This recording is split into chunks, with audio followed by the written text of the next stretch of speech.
Selamat siang Bapak, Ibu, dan kakak-kakak peserta Career Prep Series 2026. Terima kasih telah hadir di ruang 9211 GKU Timur ITB Ganesha pada siang hari ini. Kami informasikan bahwa kegiatan akan segera dimulai dalam beberapa saat ke depan. Sambil menunggu, kami memohon perhatian dari seluruh peserta. Untuk kelancaran kegiatan, kami mohon kepada seluruh peserta untuk memastikan handphone dalam keadaan silent selama acara berlangsung. Nantinya pada sesi tanya jawab, peserta dapat menyampaikan pertanyaan dengan mengangkat tangan. MC akan membantu memandu jalannya sesi diskusi agar berjalan dengan tertib dan interaktif. Sekali lagi kami ucapkan terima kasih atas perhatian dan kerjasamanya. Kegiatan Career Prep Series 2026 edisi ke-6 akan segera dimulai.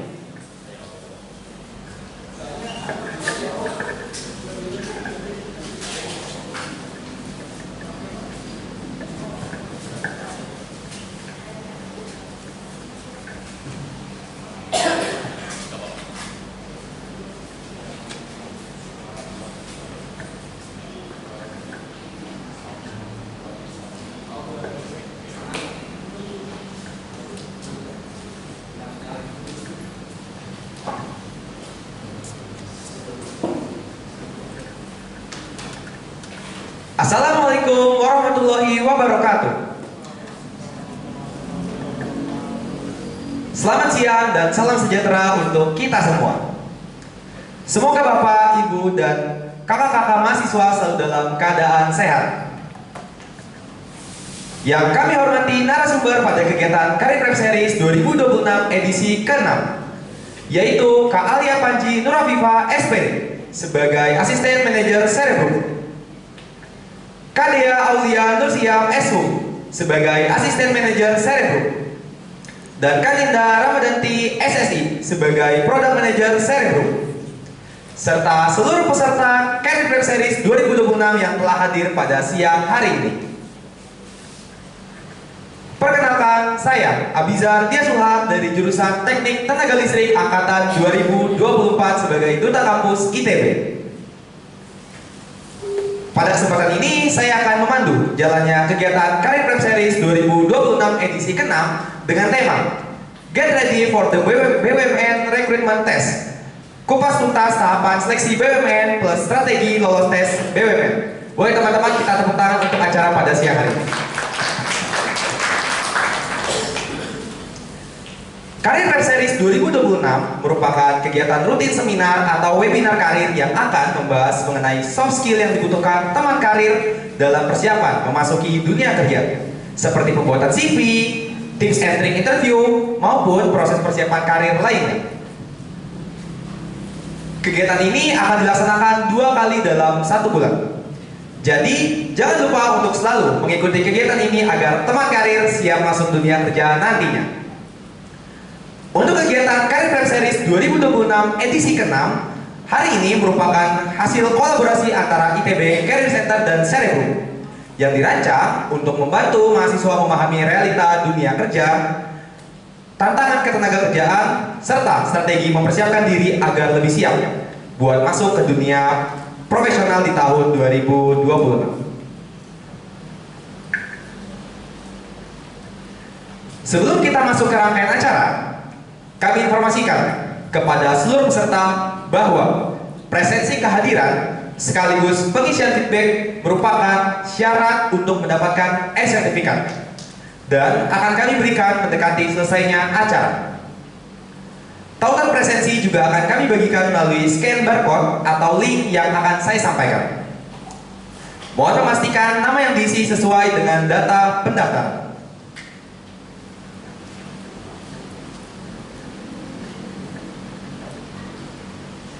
Sebagai pembuka rangkaian kegiatan pada siang hari ini, kami akan mengawali dengan pemutaran video profil ITB Career Center. Video ini akan memberikan gambaran singkat mengenai peran ITB Career Center dalam mendukung pengembangan karir mahasiswa dan alumni ITB. Tanpa berlama-lama, mari kita saksikan bersama video ITB Career Center. Tiap mahasiswa dan alumni memiliki potensi yang kami bantu arahkan menuju dunia karir yang cemerlang.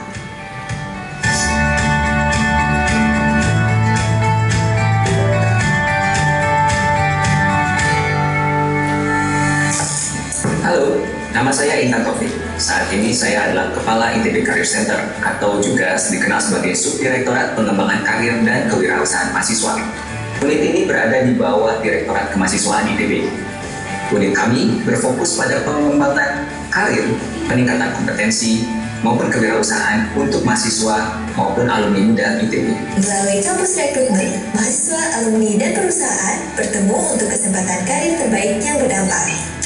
Kami menghadirkan informasi terbaru tentang peluang kerja, magang secara cepat dan relevan. Kami juga membantu kesiapan karir melalui pelatihan, seminar, dan pengembangan kompetensi lainnya. Layanan konseling karir dapat membantu mahasiswa menentukan arah dan percaya diri dalam langkah. Bagi mereka yang ingin mengembangkan usaha sendiri, ITB Career Center juga mendukung melalui program mahasiswa wirausaha. Website karir dapat diakses mahasiswa untuk ratusan lowongan kerja secara cepat, praktis, dan terhubung dengan banyak perusahaan. Titian Karir Terpadu ITB, satu event yang membuka pintu lebar ke perusahaan dan peluang karir terbaik untuk masa depan. Kami berharap semua mahasiswa maupun alumni muda dapat bergabung dengan unit ini sehingga kita bersama-sama dapat mengembangkan diri dan juga semakin berdampak.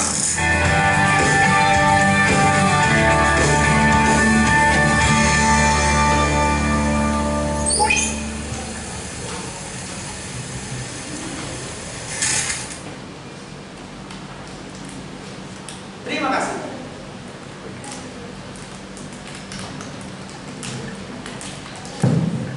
Semoga video tersebut dapat memberikan gambaran mengenai layanan dan dukungan yang disediakan oleh ITB Career Center bagi mahasiswa dan alumni. Bagi teman karir yang ingin memanfaatkan layanan atau program ITB Career Center seperti pada tayangan video tersebut, silakan mendaftar member pada www.karir.itb.ac.id/registration.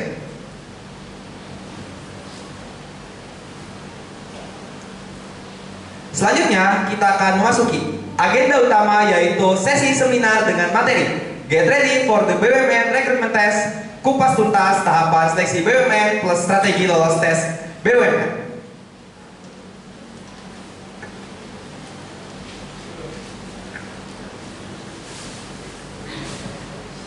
Siap menghadapi seleksi BUMN tahun ini? Di sesi ini, teman karir akan mendapatkan pemahaman lengkap mengenai alur seleksi serta tips dan strategi efektif untuk meningkatkan peluang lolos di setiap tahap. Jangan lewatkan kesempatan untuk mempersiapkan diri secara maksimal dan melangkah lebih dekat dengan karir impianmu di BUMN. Materi sesi seminar ini akan dibawakan oleh 3 kakak-kakak keren dari Cerebrum yang akan membersamai kita hari ini. Langsung saja kita panggilkan kepada Kalia, Kadea, dan Kaninda. Kami persilakan untuk menyampaikan materi. Boleh teman-teman, kita kasih tepuk tangan yang meriah.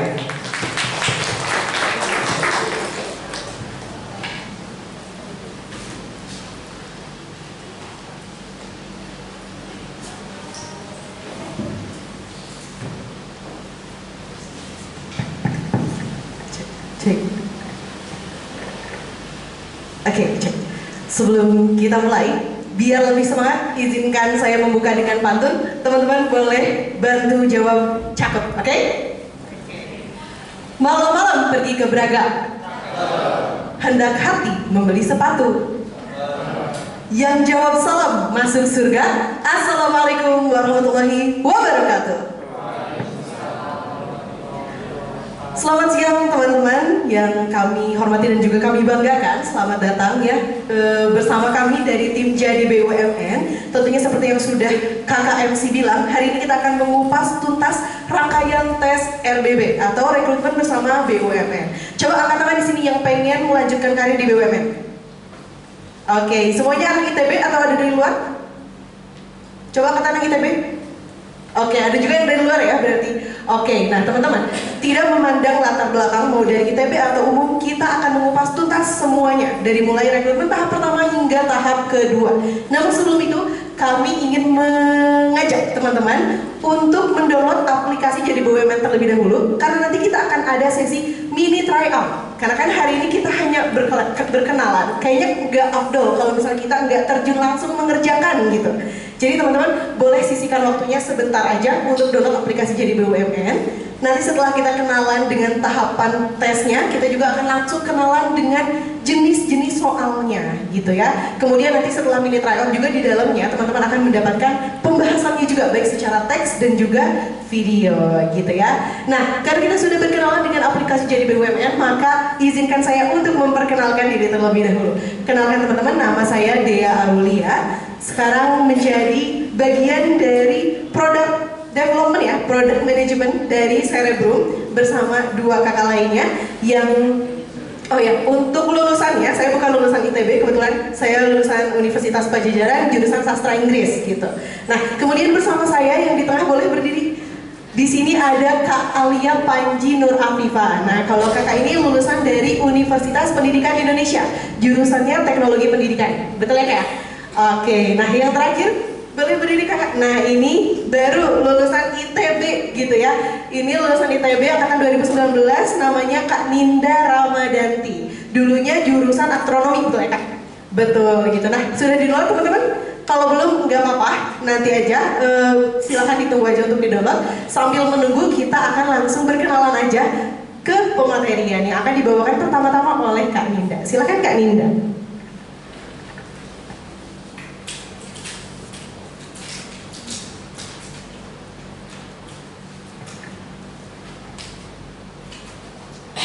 Oke, bismillahirrahmanirrahim. Baik teman-teman sekalian, sebenarnya kita open discuss aja ya gitu ya terkait jadi BUMN. Tapi sebelum itu aku mau perkenalin dulu gitu ya, kenalin dulu terkait kenapa sih tadi yang dibahas ada Cerebrum-Cerebrumnya gitu ya.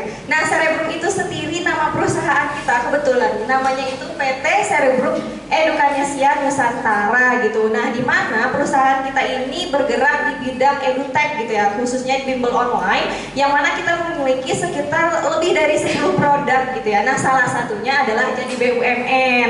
Nah, ini termasuk platform yang lumayan besar gitu ya di perusahaan kita. Nah, kebetulan kita itu lagi collab sama ITB Career Center gitu ya. Nah, kita membawakan judul yaitu Get Ready for BUMN Recruitment Test, kupas tuntas tahapan seleksi BUMN plus strategi lolos tes BUMN gitu. Boleh nih next. Nah, oke. Di sini aku bakal ngasih perkenalan sedikit gitu ya terkait BUMN ini apa sih gitu sebenarnya. Oke. Jadi sebenarnya kalau dilihat harusnya kan BUMN itu udah buka ya seleksi RBB-nya, seperti yang teman-teman ketahui dari data 2 tahun terakhir itu RBB harusnya di bulan April itu udah buka gitu. Tapi pada kenyataannya gitu ya sampai detik ini juga belum ada kabarnya nih tentang RBB BUMN. Nah, di sini aku kasih gambaran secara umum dulu terkait RBB BUMN 2025. Boleh di next? Nah, seperti yang kita ketahui, BUMN itu adalah Kementerian BUMN yang mana bersama Forum Human Capital Indonesia yang biasanya membuka program RBB ini, yang mana tujuannya untuk menjaring talenta terbaik. Nah, kemudian di sini ada sedikit data yang aku kumpulkan gitu ya. Nah, pada tahun 2025 itu diikuti oleh 107 perusahaan BUMN dan juga anak perusahaannya gitu ya. Dan dibuka itu sekitar lebih dari 2.000 lowongan kerja di berbagai bidang gitu. Nah, kemudian jumlah pelamarnya itu gak sedikit gitu ya. Nah, jumlah pelamar itu sampai dengan 1,4 juta, dan itu tuh naik sekitar 20% dari tahun 2024 gitu. Nah, peserta yang lolos itu dari 1 jutaan lebih ini cuman 1.800 gitu ya. Kalau kita lihat probabilitasnya itu cuma 0,13% gitu ya buat kita lolos gitu. Nah, kira-kira 1 dari 778 orang gitu ya. Nah, kemudian kabar BUMN 2026 ini gimana sih gitu ya. Nah, hingga 17 April 2026 FHCI ini menyatakan dilaksanakan, sampai saat ini belum ada informasi resmi terkait RBB 2026. Nah, kita juga mengumpulkan data histori. Kebetulan jadi BUMN itu kita udah buka dari tahun 2021 aplikasi kita gitu ya. Nah, dari data histori ini kita kumpulin dari 2021 sampai 2025. Nah, polanya itu selalu mengalami lonjakan aktivitas ya di aplikasi kita tuh pada akhir April sampai bulan Mei. Nah, boleh next. Nah, di sini kita sempat buat apa ya, model gitu ya, model prediction untuk aplikasi-aplikasi kita, salah satunya BUMN. Nah, berdasarkan hasil forecasting kita, itu pendaftaran itu harusnya di tanggal 13 April 2026. Dan juga tes tahap satunya itu ada di 27 April hingga 23 Mei. Dan juga tes tahap 2 itu harusnya di 15 Juni hingga 20 Juni. Nah, tapi lagi gitu ya, kabarnya balik lagi ke yang hasil dari kumparan itu masih belum ada seperti itu. Oke. Nah, ini juga berdasarkan dari DN Times tanggal 10 Januari 2026 itu tuh ada kemungkinan pergeseran kebijakan atau penyesuaian sistem rekrutmen karena yang kita ketahui, boleh di next sedikit. Nah, ada restrukturisasi besar-besaran BUMN oleh Danantara Indonesia, yang mana ini tuh fokusnya itu untuk konsolidasi dan merger, kemudian efisiensi bisnis dan juga integrasi aset negara. Jadi berdampak banget ya bagi RBB BUMN karena pastinya lebih dievaluasi lagi terkait RBB ini, dan juga mungkin fokusnya ke depan itu lebih ke kompetisinya berubah-ubah seperti digital skill, analitis dan juga adaptif terhadap perubahan seperti itu. Nah, di sini ada alasan-alasan gitu ya, kenapa sih peserta itu gagal gitu ya. Boleh next. Nah, yang pasti itu karena tidak memahami pola seleksi, kemudian latihan yang gak sesuai dengan real test gitu ya, kemudian tidak terbiasa dengan tekanan waktu dan evaluasi belajar yang tidak terarah. Jadi kebanyakan orang itu tidak terbiasa gitu loh dengan soal-soal RBB BUMN gitu. Nah, di sini ada nggak sih yang udah tahu terkait seleksi RBB BUMN tahun lalu tuh kira-kira ada berapa tahapan? Ada yang tahu nggak? Ya, belum ada yang tahu ya. Nah, tahapan RBB BUMN itu biasanya ada 3 tahapan gitu ya teman-teman. Nanti kita akan bahas terkait lebih detailnya gitu. Boleh di next. Nah, kita kenalan dulu nih sama aplikasi kita. Nah, aplikasi kita itu yang seperti dari awal udah dijelaskan ada via web, kemudian App Store dan juga Play Store. Teman-teman bisa download dulu. Nanti kita akan aktivasi akun bareng-bareng supaya teman-teman bisa akses akun premiumnya seperti itu. Nah, di sini kita itu ada fitur-fiturnya itu ada, bisa dilihat dari sini. Ada fitur dibimbing, latsol, materi, tryout, live class. Ini adalah fitur-fitur utama. Nah, kalau ini via aplikasi dan ini via website tampilannya gitu. Kemudian boleh di next. Nah, untuk fitur dibimbing itu lebih seperti belajar seperti di course gitu, lebih teratur gitu ya. Dan mana itu dari awal pengenalan hingga tahap akhir yang sudah disusun secara terstruktur gitu. Kemudian kita juga memiliki fitur ransel dan juga tryout. Di sini berisi soal-soal latihan hingga tryout itu seperti simulasi aslinya seperti itu. Boleh di next. Nah, ini ada fitur materi. Nah, di sini bisa berisi video materi ataupun PDF. Kemudian ini juga kita setiap harinya biasa ada live class gitu ya, untuk teman-teman yang udah premium dan diajar sama teman-teman yang guru-guru yang sudah berpengalaman gitu. Dan juga kita lagi pengembangan fitur itu fitur locker gitu ya teman-teman. Nah, bisa dilihat di sini. Kalau kita lihat sebenarnya lagi buka itu PT Garam, ada yang tahu? PT Garam lagi buka rekrutmen ya gitu teman-teman. Jadi bisa dilihat di bagian info locker seperti itu. Nah, kita akan bedah terkait detail tiap tesnya. Nah gitu, mungkin akan dibantu oleh tim saya yang mana ini akan dibahas lebih detail terkait soal-soalnya, pembahasannya, supaya teman-teman nanti lebih kebayang gitu ya waktu ngerjain tryout gitu. Next. Oke, aku serahin kepada Kak Alia, silahkan.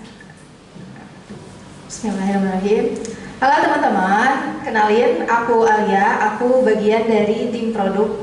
Di Cerebrum itu aku sebagai staf akademik. Nah, langsung aja kita bahas ya, tahapan tes RBB itu dari tahun ke tahun, dari riset yang kami lakukan, ada 3 tahap ya teman-teman. Yang pertama itu ada 3 subtes, ada tes kompetensi dasar atau kita sebut TKD, ada tes akhlak, dan ada tes wawasan kebangsaan atau sering kita sebut dengan WASBAM. Terus, tes yang kedua itu ada tes bahasa Inggris sama tes learning agility atau tes kepribadian. Dan yang terakhir itu ada TKB atau tes kompetensi bidang. Nah, biasanya tes kompetensi bidang ini soalnya lebih teknis ya teman-teman, disesuaikan sama anak perusahaannya masing-masing. Boleh next? Nah, teman-teman, di TKD ini ada 4 subtes ya. Yang pertama, ada verbal logical reasoning. Nah, verbal logical reasoning ini lebih ke apa ya? Menguji penalaran verbal, teman-teman gitu. Jadi, di sana itu disajikan teks. Nah, nanti ada contoh soalnya. Pilihan jawabannya itu cuma 3, teman-teman. Ada benar, salah, sama tidak bisa disimpulkan. Nah, jumlah soalnya itu ada 25 soal dengan waktunya 18 menit. Yang kedua itu ada number sequence. Nah, number sequence ini menyajikan susunan angka dengan pola tertentu. Nah, basic number sequence ini sama kayak soal deret angka. Nah, kalau soal deret angka biasanya atau umumnya di soal-soal yang biasa itu kita kan nyari pola selanjutnya atau nomor yang hilang. Nah, kalau di number sequence BUMN ini kita nyari angka yang menjadi anomali atau mencari angka yang seharusnya tidak ada di deretan itu. Jumlah soalnya juga sama, ada 25 soal dengan waktu 27 menit. Yang ketiga ada word classification. Nah, kalau number sequence tadi nyari anomali angka, deretan angka. Nah, kalau word classification ini cari anomali kata yang gak masuk dengan kelompok kata yang ada. Jadi nanti ada 5 pilihan jawaban. 4-nya itu satu kelompok. Nah, yang satu itu adalah anomalinya yang harus teman-teman pilih. Jumlah soalnya juga masih sama, 25 soal dengan waktu 8 menit. Yang terakhir ini ada diagram reasoning atau basicnya itu pola gambar atau figural ya teman-teman. Nah, tujuannya itu untuk mengukur teman-teman dalam menganalisis hubungan antar elemen, baik dalam bentuk diagram, gambar, atau simbol visual. Jadi, diagram reasoning ini 25 soal juga dengan waktu 20 menit. Kalau ditotalin, TKD ini semuanya itu ada 100 soal ya teman-teman, butuh waktu yang lama ya, selama 73 menit. Next, nah teman-teman, ini ada satu contoh verbal logical reasoning. Nah, biasanya ada judulnya teman-teman di soalnya itu. Terus, satu teks ini, satu wacana ini berlaku untuk 5 soal. Jadi nanti dari bedanya itu cuma pernyataannya, kayak itu tuh, pernyataannya itu persentase kemiskinan di pedesaan lebih tinggi dibandingkan di perkotaan. Nah, ini tuh benar atau enggak? Nah, kita harus cari di teksnya. Terus untuk soal selanjutnya itu yang bedain ya pertanyaannya. Nah, maaf. Next. Nah, ini itu benar ya teman-teman soalnya. Boleh next. Nih, ada di poin ketiga ya. Daerah pedesaan memiliki tingkat kemiskinan yang lebih tinggi dibandingkan dengan perkotaan. Dengan kemiskinan di desa mencapai sekian persen, sedangkan di kota hanya sekian persen. Nah, di desa itu lebih tinggi. Nah, maka pernyataannya ini benar. Boleh next. Nah, ini dengan apa ya? Dengan wacana yang sama.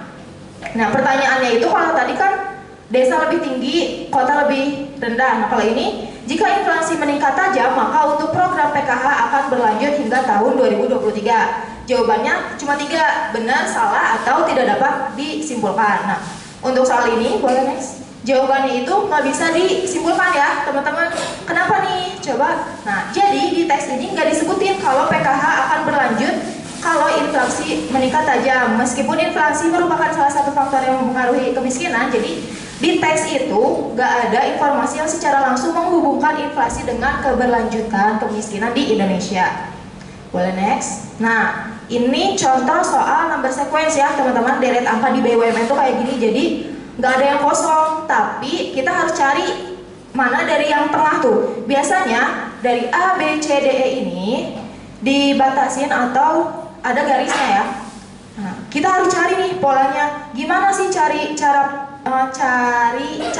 polanya? Biasanya itu dari 3 angka awal atau dari 3 angka akhir nih. Kalau kita lihat sekilas, semuanya itu stabil lah teman-teman.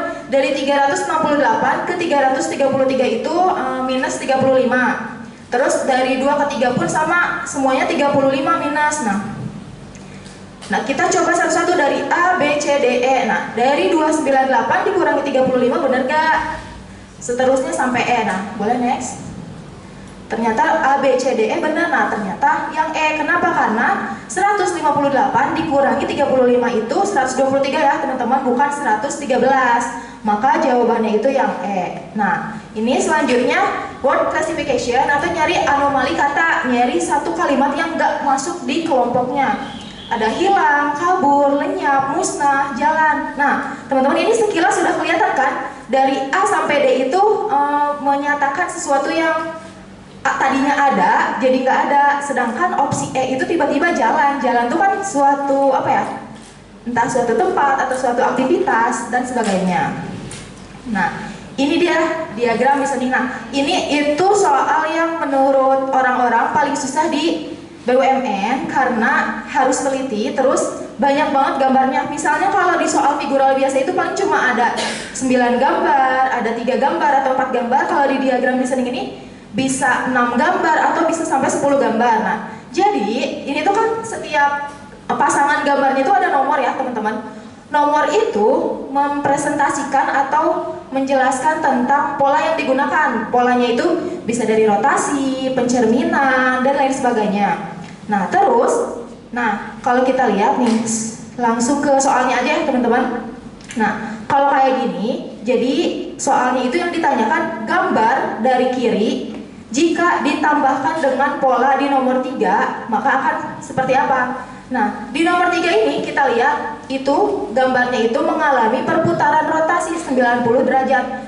Bisa itu ke kanan ya, 90 derajatnya teman-teman. Nah, maka dari soal jawabannya itu yang D, karena dari si panah nih, kita lihat aja panahnya mengalami 90 derajat itu jadi kayak gimana. Nah, jadi jawabannya ada yang di D teman-teman. Boleh next. Nah, ini bukan pola, jenis diagram listening yang kedua. Kalau tadi itu mencari gambar berdasarkan nomor, kalau ini kita menebak nomor berdasarkan gambar. Jadi dari gambar yang terakhir ini di bawah, maaf, nah itu tuh kan udah ada pola 1 ya. Berarti kita harus lihat dulu nih pola 1 itu pakai pola apa. Nah, boleh next. Ternyata pola 1 itu menggunakan pencerminan horizontal. Next. Pola 2 menggunakan pola pertukaran warna ya teman-teman, segitiga jadi putih, yang lingkaran jadi hitam. Next. Nah, kalau yang pola ketiga itu pencerminan horizontal lalu diputar 90 derajat ke kiri. Next. Kalau yang keempat itu ada pemotongan di tengah, tepat di tengah. Nah, kalau yang kelima ini bisa pencerminan secara vertikal atas bawah atau perputaran sebanyak 180 derajat. Nah, soalnya itu adalah gambar X ditambah pola pertama ditambah pola berapa yang hasilnya itu menjadi gambar seperti di samping. Nah, kalau kita lihat dari pola-pola yang di atas, kita kan harus lihat nih setiap angkanya itu polanya apa. Kalau misalnya gambarnya itu yang terakhir, kita pakai pola yang mana? Boleh next. Nah, ternyata kita pakai pola yang kelima ya teman-teman, pencerminan vertikal. Jadi si bintangnya itu nih, bintang kiri pindahin dulu ke kanan, baru putar lagi 90 derajat gitu. Jadi emang agak PR soalnya teman-teman, harus sering-sering latihan. Boleh next. Nah, selanjutnya subtes yang kedua di RBB tahap 1 itu ada tes akhlak. Ini tuh adalah core values-nya BUMN. Bobot penilaiannya pun paling tinggi ya teman-teman, 50% dari yang lainnya. Yang pertama itu tes akhlak itu poin-poinnya sebenarnya apa ya? Singkatan. Yang pertama itu ada amanah, kompeten, harmonis, loyal, adaptif, dan juga kolaboratif. Nah teman-teman, untuk poin-poin setiap core values-nya itu bisa teman-teman akses di situs BUMN resminya. Jadi di sana dijelasin amanah itu apa, kompeten apa, harmonis apa, dan sebagainya. Boleh? Oh ya, tadi background Kak. Nah, tes akhlak ini jumlahnya 90 soal ya teman-teman, dengan waktu 30 menit. Jadi harus cepat, harus pemahaman teman-teman tentang core values-nya harus diasah terus gitu. Next. Nih, contoh soalnya seperti ini ya. Apabila selama beberapa bulan terakhir Anda sudah terbiasa dan merasa nyaman bekerja secara mandiri, namun tiba-tiba atasan memerintahkan Anda untuk bekerja sama dengan pegawai baru di perusahaan. Sikap Anda adalah, nah kalau A ini menerima keputusan, kalau B menerima apapun keputusan. Nah teman-teman, biasanya soal akhlak ini kita pakai aja eliminasi gitu, pilih soal yang positif gitu. Nah ini udah pasti jawabannya A ya, menerima keputusan atasan dan berusaha membangun kolaborasi. Kalau B itu jatuhnya apa ya, menerima apapun keputusan, jadi kayak jatuhnya pasrah gitu. Next. Selanjutnya ada tes wasbang atau wawasan kebangsaan. Ini itu 10 soal dengan waktu 10 menit. Ini agak lama ya teman-teman, satu soalnya 1 menit. Nah, yang pertama itu ada tentang nasionalisme yang berhubungan dengan sejarah, tokoh-tokoh, peristiwa, dan lainnya. Lalu ada integritas, bela negara, dan juga pilar negara. Boleh next. Nah, kalau misalnya teman-teman tahu soal di SKD CPNS ada namanya TKP, tes kepribadian. Kalau itu tuh kan, tes wawasan kebangsaan. Kalau di tahun 2023 itu tes wawasan kebangsaan di CPNS tuh cuma pengetahuan atau pemahaman. Nah, sedangkan di 2024 itu soal TWK-nya itu penalaran. Nah, kalau di BUMN itu masih sama kayak CPNS 2023 ya teman-teman, masih berbasis pemahaman bukan penalaran. Jadi yang jawabannya itu udah saklek gitu. Kalau yang penalaran itu biasanya antara A, B, C sama E, A, B, C sampai E-nya itu mengecoh gitu teman-teman, mirip-mirip. Boleh next. Nah, Bhinneka Tunggal Ika adalah lambang negara, memiliki makna. Udah pasti jawabannya teman-teman, berbeda-beda tetapi tetap satu jua. Yang nomor 2 itu adalah pembatasan masa jabatan presiden dan juga wakil presiden. Boleh next. Nah, sekarang kita bahas ke tes tahap 2 ya teman-teman. Nah, tes tahap 2 ini kita balikin ke masternya. Jadi di Sarebrum ini ada master Inggris ya teman-teman, karena lulusannya juga dari bahasa Inggris Unpad. Boleh Kak Dea? Oke, terima kasih Kak Alia. Kita akan masuk ke tes tahap kedua, teman-teman. Bisa fokus semuanya ke layar ya. Nah, di tes tahap 2 itu sebetulnya ada 2 subtes. Ada bahasa Inggris dan juga learning agility. Di sini ada yang udah pernah tes TOEFL? Ada yang udah? Oke, beberapa ada yang udah ya. Sebetulnya kalau tes bahasa Inggris di RBB itu tidak jauh beda dengan TOEFL, namun bedanya hanya tidak ada listening. Jadi hanya menguji kemampuan grammar dan membaca, reading gitu ya. Oke, jadi teman-teman yang pertama yang ingin saya kenalkan adalah structure and written expression. Nah, structure and written expression ini biasanya ditemukan dalam tes TOEFL, itu mengisi kalimat rumpang. Pernah baca ya? Mengisi kalimat rumpang atau biasanya mencari kata yang salah di dalam sebuah kalimat. Kalau TOEFL gitu kan ya biasanya. Namun untuk di RBB itu dia tidak ada tes yang mencari kata yang salah, jadi hanya mengisi kalimat rumpang gitu ya. Itu adalah structure and written expression. Untuk jumlah soalnya 20 dan waktu pengerjaannya 15 menit.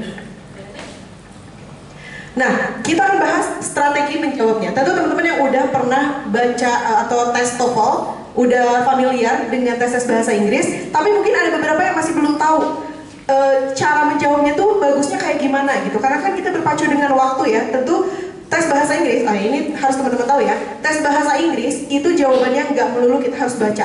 Jadi kita baca terus secara cepat aja kita udah tahu jawabannya apa gitu. Asal kita tahu strateginya kayak gimana. Yang pertama adalah kita harus kenal hanya 2 teman-teman strategi yang ingin saya berikan, tapi dijamin pasti teman-teman bisa mengerjakan tes bahasa Inggris. Yang pertama adalah subject verb agreement, atau kita harus paham subjek dan verbnya itu harus agree, harus sesuai gitu. Contoh, kalau misalnya subjeknya tunggal, maka predikatnya harus tunggal. Kalau misalnya subjeknya jamak, maka harus jamak juga. Biasanya dalam bahasa Inggris dikenal dengan betul, singular dan plural gitu ya. Kenapa ini itu penting? Karena biasanya dalam soal-soal structure and written expression yang kosongnya, kan kita harus mengisi kalimat rumpang tuh, yang kosong. Nah, yang kosongnya itu adalah verbnya. Contoh, misalnya saya menggunakan kalimat I, berarti verb yang digunakan harus singular. Misalnya, kalau I nih, subjeknya I, berarti kalimatnya do atau does. Do, betul. Nah itu biasanya yang paling sering muncul di tes bahasa Inggris. Si kalimat yang kosong itu harus diisi dengan verb gitu. Jadi kita harus mengidentifikasi dulu teman-teman subjek utamanya. Nah, contoh di sini kita bisa lihat ya. Ini sudah kita bahas tadi tentang singular dan plural. Kalau sekarang kita bahas tentang subjek utamanya. Nah, ini biasanya mengecoh teman-teman. Kenapa? The boy, along with his friends, is playing soccer. Kalau misalnya kita lihat di sini ada the boy dan along with his friends. Jadi kita menyimpulkannya, oh ini jamak karena banyak, ada the boy and his friends. Padahal subjek utamanya yang mana? The boy. Jadi ini hanya apositif. Apositif itu pelengkap subjek. Jadi jangan sampai keliru ya. Nah, cara cepatnya gimana? Kan tadi sudah saya bilang, kita berpacu dengan waktu dan teman-teman bisa jawab hanya dengan 1 detik. Caranya adalah eliminasi yang ada di antara koma. Karena ini apositif gitu. Dia hanya mengecoh sifatnya. Sedangkan subjek utamanya hanya the boy.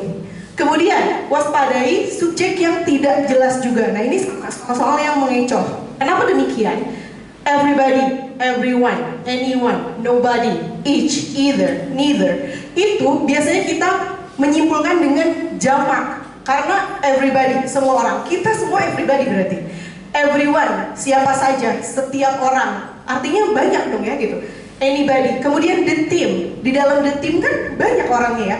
Biasanya kita menyimpulkan itu jamak. Padahal seharusnya tunggal. Mengapa demikian? Karena untuk subjek yang tunggal tapi dalamnya banyak, itu biasanya kita menyebutnya dengan satu kesatuan. Jadi contohnya, kenapa the team itu singular? Misal, ada Dea, Ninda dan Alia. Kalau misalnya kita sebut satu-satu, itu jadinya jamak.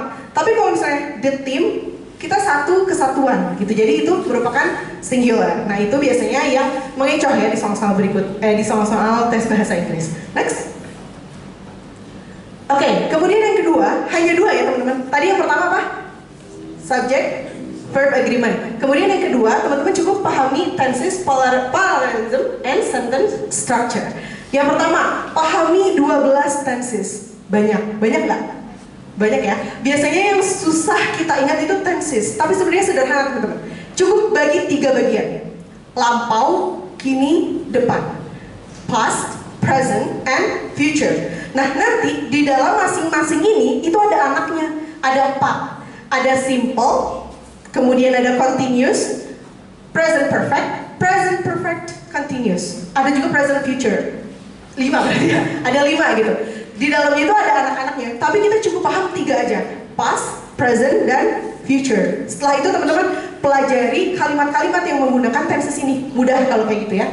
Kemudian perhatikan parallelism atau keselarasan tenses. Contoh, the teacher explained the importance of listening carefully, reading thoroughly. Nah, biasanya yang kosongnya di bagian ini. Ini yang kosong. Harus teman-teman isi dengan kalimat yang paralel atau yang selaras. Kalau di sininya udah verbing, listening, reading, maka berikutnya harus writing gitu ya. Jadi ini yang namanya keselarasan. Kalau misalnya yang pertamanya udah past tense, keduanya past tense, yang ketiganya past tense. Nah, yang terakhir adalah fokus pada konjungsi. Biasanya yang kosong juga adalah konjungsi gitu ya. Contohnya kayak gini ya. The manager will attend the meeting tomorrow, although she will not be able to stay for the entire session. Strateginya adalah teman-teman harus tahu dulu klausa itu kan sebuah kalimat yang ada subjek dan predikatnya. Nah, teman-teman harus tahu apakah biasanya ada 2 klausa nih. Misalnya ini, 1 klausa sampai tomorrow, klausa kedua dari she sampai session. Yang kosongnya biasanya di tengah. Nah, teman-teman harus tahu klausa pertama dan klausa kedua itu hubungannya apa. Kalau saling mendukung, berarti teman-teman pakai konjungsi koordinatif atau konjungsi setara gitu. Kalau misalnya si klausa pertama dan klausa kedua itu bertolak belakang, maka gunakan konjungsi subordinatif atau yang bertolak belakang gitu. Boleh next? Kita coba ya bareng-bareng. Nah, di sini ada satu soal kosong. If the company bla bla bla the new software productivity would improve. Ada yang tahu jawabannya apa? Kita harus cari kata kuncinya dulu. Ada yang tahu kata kuncinya di mana? Kata kuncinya ada di kata would. Mengapa demikian? Boleh di next? Nah, ini masuknya adalah conditional type 2. Jadi nanti teman-teman sepulang dari sini bisa dipelajari, karena kalau misalnya kita pelajari di sini sampai subuh kita di sini ya. Jadi teman-teman bisa mempelajari yang namanya conditional clause biasanya ya. Cari aja di Google. Ada 4 tipe, ada zero type, first type, second type, dan juga third type. Nah ini tipe yang kedua. Tipe yang kedua itu adalah pengandaian yang sudah lampau. Contoh, biasanya ditandai dengan adanya past tense, kemudian would. Nih, ini cara cepat. Dalam 1 detik teman-teman bisa menjawab. Kalau nemu kayak gini, teman-teman baca kalimat berikutnya. Ada kata apa di sini? Kata kuncinya ada would. Oh, kalau kata-katanya would, maka dia menggunakan conditional type 2. Artinya yang kosong adalah past tense. Betul. Jadi jawabannya adalah back. Belum ditandain ya. Jawabannya adalah adopted, gitu ya, past tense. Bisa dipahami? Oke, next. Nah, ini adalah contoh berikutnya. Bla bla bla, several new regulations implemented this year. Kita cari, ada yang hilang ya di depan. Apa yang hilang? Boleh dilihat? Dalam bahasa Inggris, satu kalimat sama sih seperti bahasa Indonesia, minimal harus ada subjek dan verb. Kalau nggak ada objek, ada keterangan gitu ya. Nah, ada singular, ada plural. Nah, sekarang kita lihat di sini subjeknya apa? New regulations. Ini apa? Singular atau plural? Plural. Jadi kita harus menggunakan there is atau there are. Betul. Jadi jawabannya di belakang. Yang ke C ya. Kenapa enggak they are? Ada yang tahu? Karena they ini adalah pronoun untuk manusia. Sedangkan new regulation manusia bukan. Bukan ya. Jadi menggunakan there are gitu. Next. Oke, dalam tes RBB teman-teman, ini baru ditemukan di riset 2025, ada tipe soal baru. Nah, tipe soalnya ini sangat mudah sebetulnya ya, namanya question response gitu ya. Jadi dia menguji kemampuan teman-teman untuk memilih respon yang paling tepat dari satu kalimat. Jadi nanti teman-teman akan membaca satu kalimat, kemudian di opsi A hingga D itu adalah responnya. Nah, teman-teman harus memilih respon yang paling tepat. Nah, biasanya bentuk kalimatnya itu ada statement, question, complaint, suggestion, good news atau bad news. Nah, ini adalah cara cepatnya juga teman-teman. Baca satu kalimat tersebut, kemudian identifikasi dia masuknya kemana. Karena dengan teman-teman udah tahu, udah mengidentifikasi, teman-teman akan lebih mudah memilih responnya, betul ya? Contoh, kalau misalnya kalimatnya adalah pertanyaan, maka kita harus memilih respon yang pernyataan. Kemudian kalau misalnya good news, kita harus memilih respon yang bahagia. Gak bisa dong kalau misalnya bad news kita memilih respon yang bahagia gitu ya. Jadi kita harus memahami dulu nih jenis kalimatnya itu seperti apa. Untuk jumlah soalnya itu 20 soal, waktu pengerjaannya 15 menit, sama seperti structure ya. Nah, ini sudah dibahas tadi, boleh next. Oke, sekarang kita coba latihan lagi. Di sini ada kalimat I am considering requesting a transfer to London office. Ini merupakan pertanyaan atau pernyataan? Pernyataan ya. Nah, kata kuncinya ada di considering. Artinya kalimat ini sedang menunjukkan bahwa dia mempertimbangkan gitu. Nah, respon yang paling tepat untuk kita ajukan atau kita jawab adalah yang mendukung gitu ya. Kalau misalnya kita lihat di antara A hingga E, jawaban yang paling tepat adalah betul. Yang A, that's an interesting idea. Have you discussed it with your supervisor? Gitu. Nah, ini yang kedua ya. Would you be amenable to a compromise on this point? Ada yang tahu artinya apa? Amenable? Mungkin bisa dicari sinonimnya. Amenable itu setuju ya. Apakah kamu bersedia? Apakah kamu berkenan untuk compromise on this point? Nah, kalau ini kan pertanyaan ya. Kalau misalnya kita lihat di antara A hingga E, jawaban yang paling tepat yang mana?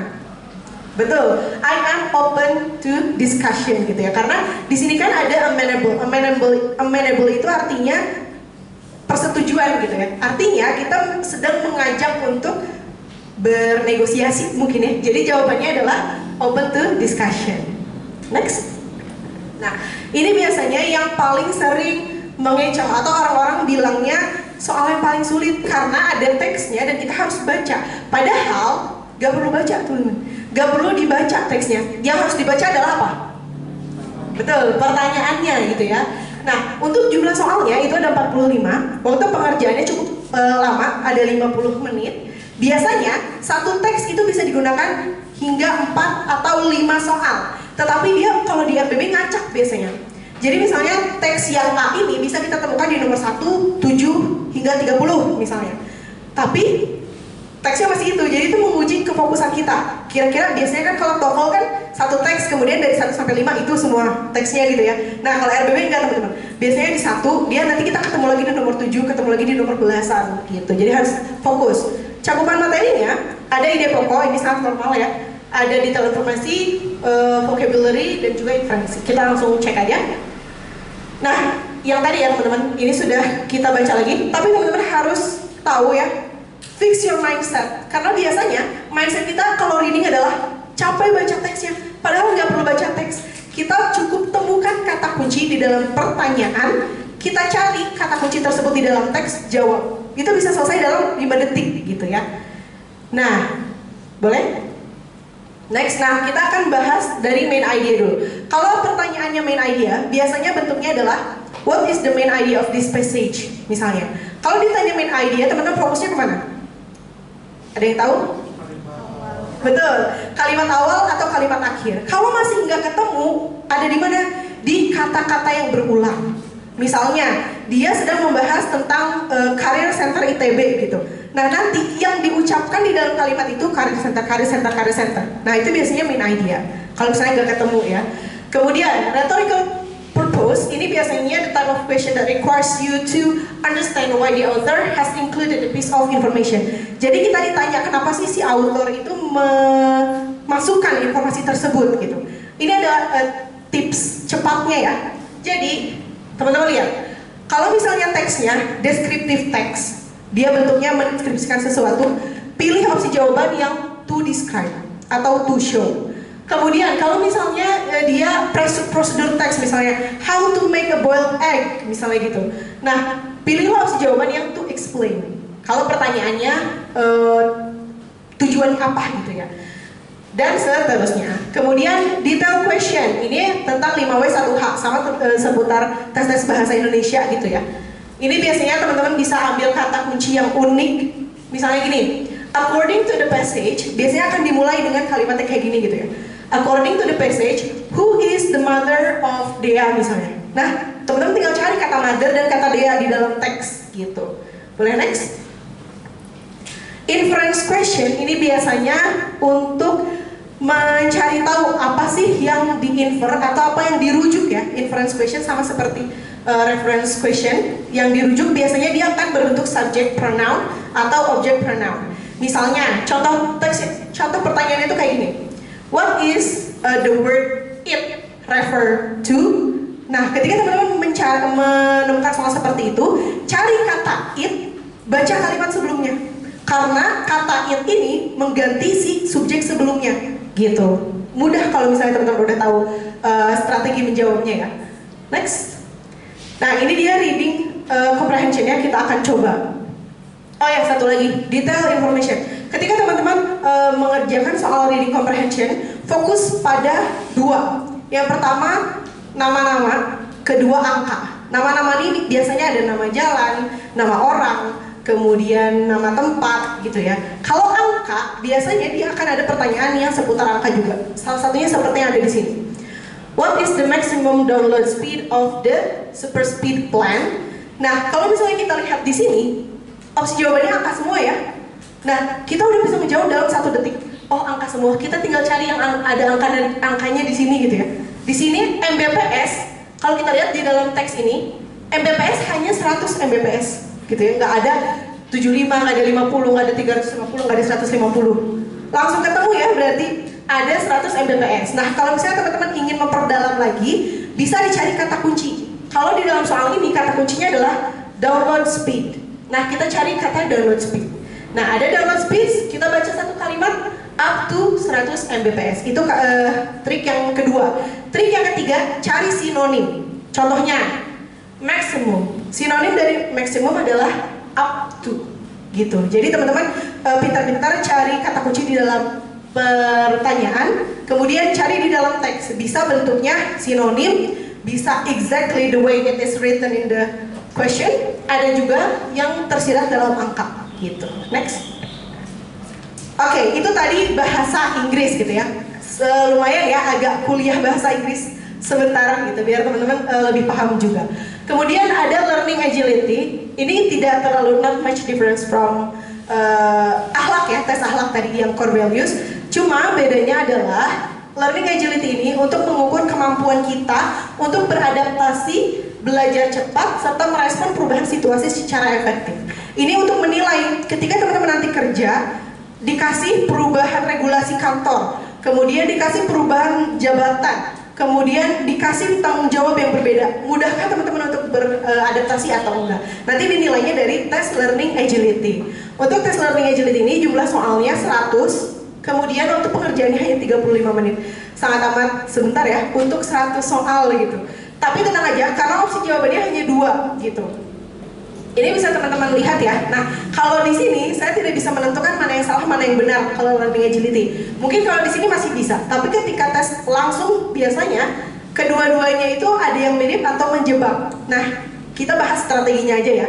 Untuk learning agility, teman-teman, ketika teman-teman mengerjakan soal yang pertama, teman-teman kan udah langsung kebayang. Atau misalnya teman-teman memang mengerjakan dari hati yang paling dalam sesuai dengan kepribadian teman-teman. Nah, ketika kepribadian yang itu yang teman-teman pilih, misalnya saya mau menjawab soal yang menunjukkan bahwa saya adalah orang yang adaptif.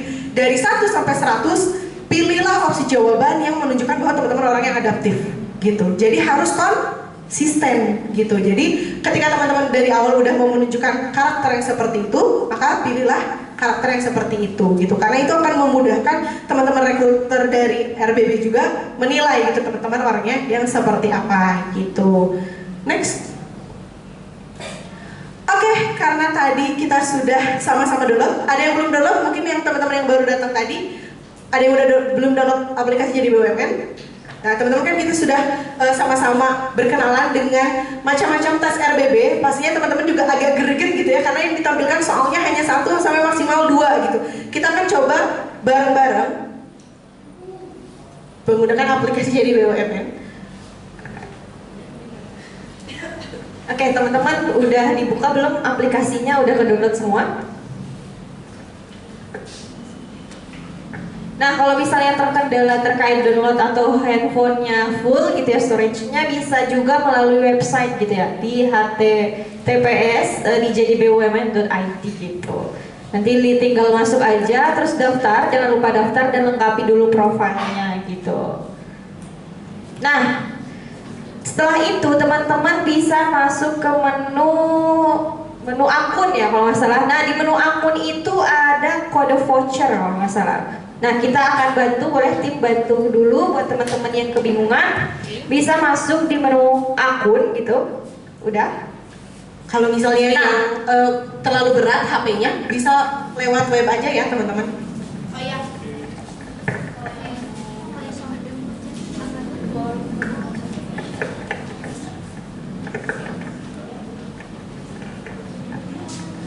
Webnya boleh langsung app aja, app.jadibumn. Kak Dea, itu kode vouchernya nggak bisa?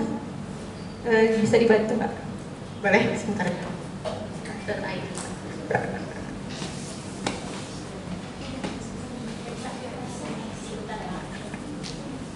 Login dulu.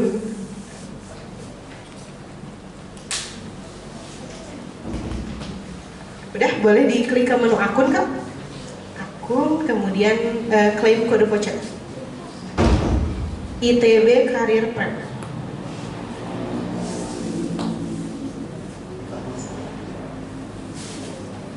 Nah, teman-teman bisa langsung coba dulu atau bisa lengkapi profilnya dulu. Kira-kira bisa nggak ya klaim vouchernya? Nggak bisa ya, bentar. Kita tunggu sebentar ya.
Oke, teman-teman, sambil nunggu kuponnya aktif, di sini aku mau ngajakin teman-teman, siapa tahu teman-teman ada yang tertarik untuk bekerja di bagian dari PT Cerebrum, ada yang jadi SEO spesialis, kemudian ada yang jadi tim perancang juga, perancang soal-soal seperti ini gitu ya, ada yang jadi guru live class juga bisa, akan dibantu dipandu oleh Kak Vale.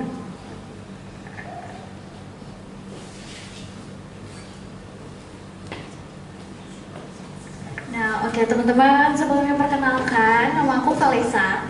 Teman-teman bisa panggil aku mungkin Kak Vale gitu ya. Nah, aku di sini di PT Cerebrum sebagai HR, dan kami kebetulan lagi membuka atau lagi open hiring nih, open recruitment untuk posisi internship.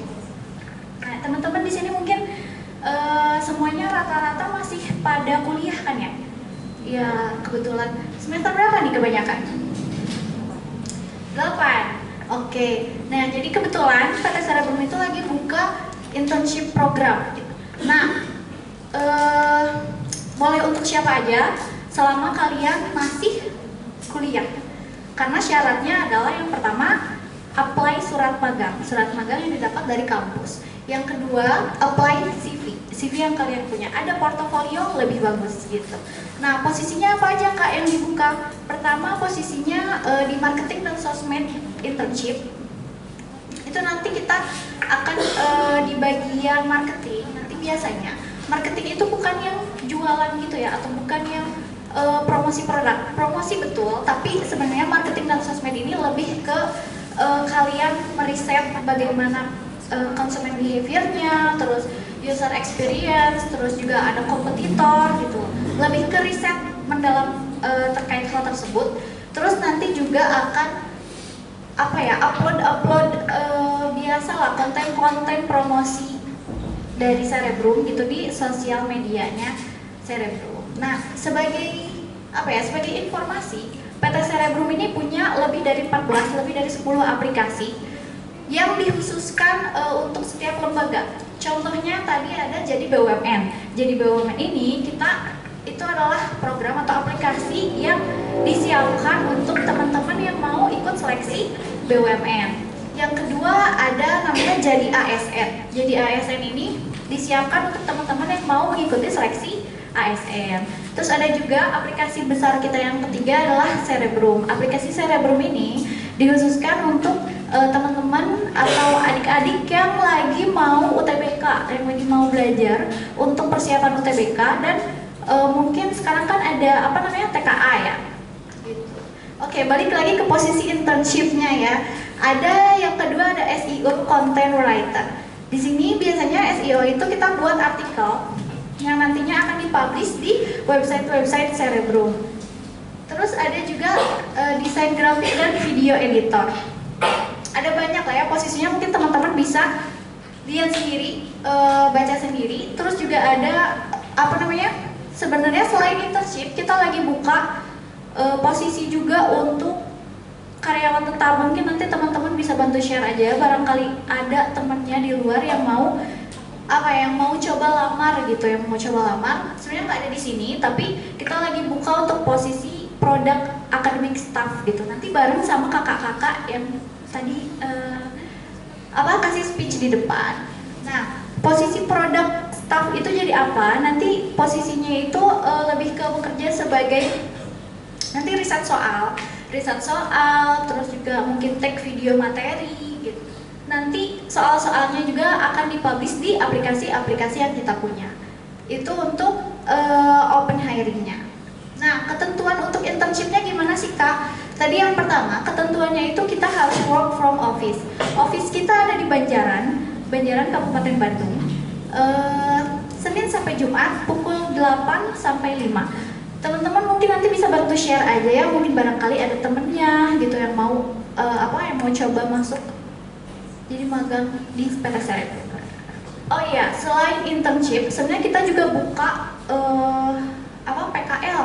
Nah, mungkin teman-teman di sini ada yang punya adiknya lagi sekolah di SMK, terus juga lagi cari tempat buat PKL, itu bisa nanti bisa teman-teman lakukan apa ya, apply aja gitu, apply ke recruitment@cerebrum.id ke email. Nanti kirimkan aja permohonannya kalau misalkan ada adiknya yang mau PKL gitu, apakah bisa. Nah, balik lagi ke internship program nih. Ini fleksibel ya, sebenarnya fleksibel, tidak harus WFO. Fleksibelnya itu bagaimana? Karena kan di sini teman-teman mungkin masih pada kuliah, ada yang masih punya kelas juga mungkin ya di kampusnya. Jadi ini fleksibel. Kalau misalkan masih ada kelas itu boleh diperbolehkan izin karena kan masih ada jadwal kuliah. Terus kalau misalnya teman-teman ada lagi ada keperluan untuk ke kampus itu boleh. Cuman kebanyakan memang tetap harus di kantornya langsung. Kenapa? Karena supaya teman-teman dapat pengalaman kerja langsung di kantor gitu, pengalaman kerja nyata di kantor. Oke, lanjut. Benefitnya apa aja sih Kak kalau misalkan mau magang di PT Cerebrum ini? Yang pertama, kalian udah pasti dapat sertifikat magang. Nanti periodenya akan disesuaikan dengan permohonan kalian. Permohonan mungkin kan nanti ada di surat magang itu ada periodenya. Nanti kita pasti mengikuti periode itu gitu. Terus yang kedua, benefitnya sudah pasti mendapatkan pengalaman kerja nyata di perusahaan gitu. Bagaimana? Apalagi kita kan di industri edutech gitu ya.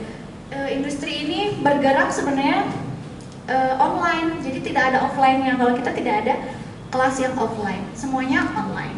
Terus yang ketiga, tadi kan teman-teman udah dikenalkan dengan aplikasi Jadi BUMN ya. Kalau misalnya teman-teman magang di Cerebrum, itu kita bisa kasih akses gratis langsung ke produk-produk yang kita punya. Salah satunya mungkin tadi Jadi BUMN. Kalian bisa kita kasih akses premium gratis mungkin untuk 1 tahun atau mungkin untuk selama periode magang, itu boleh. Nanti kita akan kasih full aksesnya gratis. Kalau misalkan nggak mau yang Jadi BUMN Kak, aku pengen yang gratis aplikasi Cerebrum aja untuk adik aku, itu boleh gitu. Karena pokoknya kita akan gimana ya, sebaik mungkin nge-treat teman-teman magang kita di kantor supaya juga selain bekerja bisa juga mendapatkan benefit atau manfaat gratis lah gitu. Lanjut lagi, di kantor kita itu setiap bulannya selalu ada kegiatan olahraga. Salah satunya volleyball dan mini soccer. Terus biasanya juga ada badminton gitu. Nah, biasanya tidak hanya pegawai tetap aja yang boleh mengikuti kegiatan olahraga itu, tapi semua yang ada di kantor, termasuk anak magang, anak PKL, atau mungkin yang lagi penelitian, itu semuanya diperbolehkan ikut kegiatan olahraga rutinan yang ada di kantor. Kantor kita juga punya fasilitas gym yang bisa digunakan buat fitness nih, buat teman-teman yang lagi bulking, yang lagi mau bukan bikin otot, yang lagi program bulking lah gitu. Itu bisa kalian akses gratis seharian gitu. Soalnya teman-teman kita di kantor juga lagi banyak banget yang lagi pada berlomba-lomba memperbesar otot selain bekerja gitu ya. Karena misinya kemarin pokoknya satu kantor itu harus berotot aja semua gitu. Jadi termasuk anak magang, anak PKL nggak boleh ada yang seharian tuh duduk terus, harus ada aktivitas olahraganya. Jadi makanya kantor kita menyediakan fasilitas gym gratis dan itu bisa diakses kapanpun. Mau makan siang, mau lagi bahkan misalkan lagi mumet nih, lagi capek banget sama kerjaan, pengen kerjanya sambil pull up, itu boleh. Pokoknya sebisa mungkin fasilitas itu digunakan aja, fasilitas gym itu. Ada coachnya juga teman-teman di kantor kita. Coachnya yang memantau kita lah, jadi ada jadwalnya. Coachnya juga mengikuti keinginan. Misalkan aku lagi pengen diet, aku lagi pengen bulking, itu nanti coachnya akan mengikuti. Oh, kamu harus set ini. Jadi curcol. Oke, lanjut yang terakhir. Mungkin sedikit dari kita, nggak banyak, tapi mungkin semoga bermanfaat. Pasti untuk semua anak magang maupun anak PKL pasti akan ada hadiah apresiasi gitu. Apalagi nanti kalau teman-teman bisa memberikan kontribusi yang berdampak buat PT Cerebrum gitu, kita akan berikan hadiah apresiasi atau uang saku, uang transport lah ya gitu istilahnya. Gitu teman-teman, mungkin nanti dibantu share aja ya. Kalau misalkan ada temennya dari teman-teman di sini atau adiknya yang mau PKL, boleh teman-teman bisa langsung kirim aja surat magang, surat permohonan PKL atau CV dan portofolio yang kalian punya ke email sini ya, recruitment@cerebrum.id. Untuk format subjek emailnya nanti kalau yang internship, mungkin internship Cerebrum, nanti posisinya apa sesuai yang ada di sana. Dan namanya, pastikan juga CV kalian yang terbaru, selengkap mungkin, sedetail mungkin, terus relevan sama posisi yang dilamar. Dan sebisa mungkin juga jurusan kalian tuh harus yang relevan dengan posisi yang dilamar. Atau mungkin misalkan sebenarnya aku jurusannya A, tapi pengen masuk ke posisi marketing dan sosmed karena mungkin terlihat menarik atau terlihat baru lah ya, itu boleh teman-teman sebenarnya gitu. Nanti kalau misalkan setelah 1 bulan atau